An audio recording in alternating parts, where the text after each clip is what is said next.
অন্যদিকে বসন্তের রঙে রঙিন হয়ে উঠল বেহালা। রত্না চট্টোপাধ্যায় বেহালা পূর্ব বিধানসভার বিধায়ক তথা পর্ণশ্রীর 131 নম্বর ওয়ার্ডের কাউন্সিলর।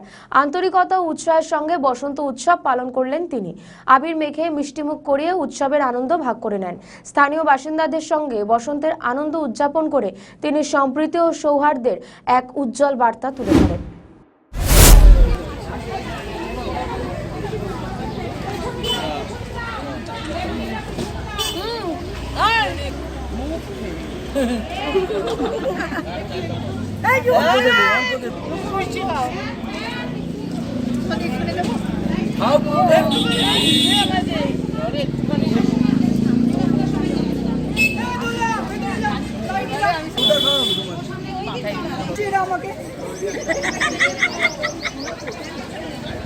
মিষ্টি খাও মিষ্টি খাও মিষ্টি খাও।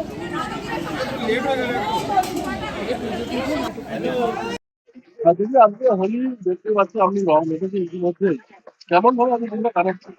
আজকে আমার 131 নম্বর ওয়ার্ডে দেখছেন সব মহিলারা আজকে রং খেলতে বেরিয়েছে।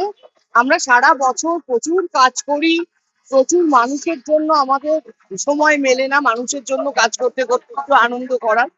এমন একটা দিন যে দিন সবাই সারা ভারতবর্ষের বিভিন্ন কোনায় কোনায় বৃন্দাবন বার্সানা থেকে শুরু করে সব জায়গায় শ্রীকৃষ্ণ আর রাধা মায়ের নাম করে আমরা হোলি খেলি। একটা আনন্দের দিন, বসন্ত এসে গেছে।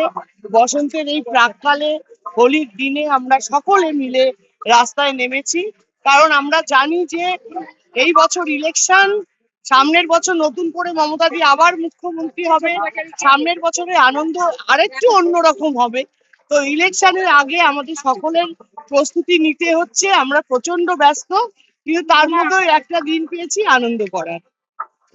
সামনে তো বিধানসভা ভোট, কি বার্তা দেবেন মানুষকে? একটাই বার্তা দেবো যে এসআইআর এর নামে বিজেপি যে হ্যারাসমেন্ট বাংলার মানুষকে করেছে, প্রচুর মানুষের নাম কেটেছে, লজিক্যাল ডিসক্রিপেন্সির নামে যেভাবে এখনো 60 লক্ষ ভোটারের ভাগ্য ঝুলে আছে, এই বিজেপিকে ভোট দেবেন না।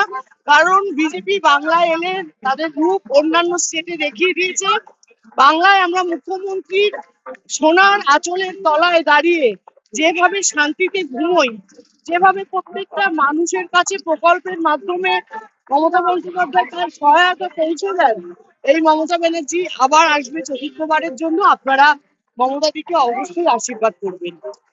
আমাদের ভিডিও ভালো লাগলে লাইক ও শেয়ার করুন, কমেন্ট সেকশনে আপনাদের মতামত জানান। আরও ভিডিও পেতে আমাদের চ্যানেলটিকে সাবস্ক্রাইব করুন এবং প্রতি মুহূর্তে খবরের আপডেট পেতে প্রেস করুন বেল আইকন।